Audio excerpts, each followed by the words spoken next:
Chutney and a jammer for you. That's better. Before heading out on a 3-day swing to talk about the economy, the President, First Lady, and their daughter Sasha spent the weekend in Panama City, Florida, where they enjoyed boating, swimming, some local food, and saw how the community is bouncing back after the unprecedented effort to clean up the BP oil spill. Things seemed to get their rowdiest over a heated round of mini golf. I'm losing. I think it's tied.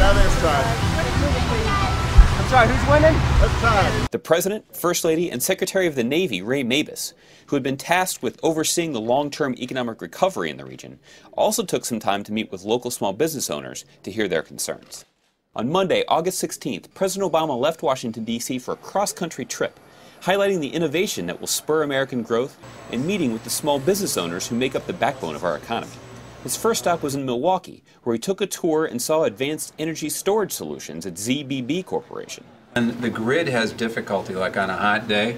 The grid can call on this storage to support the grid when all the AC kicks on and all of that goes on. Peak hours. Exactly. The President then spoke about clean energy manufacturing in the United States. See, when folks lift up the hoods on the cars of the future, I want them to see engines stamped, made in America. When new batteries to store solar power come off the line, I want to see printed on the side, made in America. When new technologies are developed and new industries are formed, I want them made right here in America. That's what we're fighting for. That's what this is about. On Tuesday, August 17th, the President visited the Emerald City, Seattle, Washington, accompanied by the Secretary of Commerce, Gary Locke. They visited Grand Central Bakery, a local and successful small business. So much. Have you met Gary Locke? How you doing? Mr. Secretary, nice to see you. Thank you. They held a meeting in the bakery with other small business owners to find out how the federal government can help create conditions for small businesses to expand and hire more workers.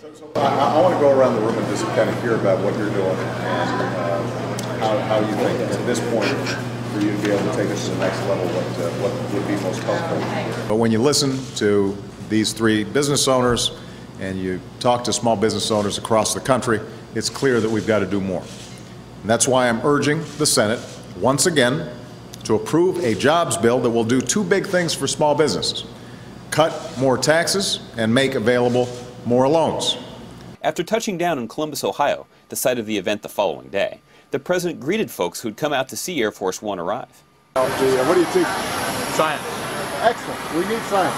Yes, So, absolutely. how do I address more teachers, especially science teachers? All right. Thank you. On Wednesday, August 18th, President Obama met with the Weithman family at their home in Columbus, Ohio. It's a nice neighborhood. He sat with them around the kitchen table and talked about their challenges, concerns, and hopes for the future, the same kind of conversation that occurs in the homes of middle-class families all across America. We've gone through a really tough time these last 2 years. Things are now stabilized and they're getting better, but they're getting better slowly and not as fast as people want. And I'm sure you guys have friends and neighbors who've been affected. I'm sure you're not the only person who lost a job during this period. And what we want to do is just make sure that the steps that we're taking here in Ohio and across the country to help small businesses get loans and to build infrastructure projects that help to create jobs, that those things continue over time. He then took questions in the backyard with other families who live in the neighborhood.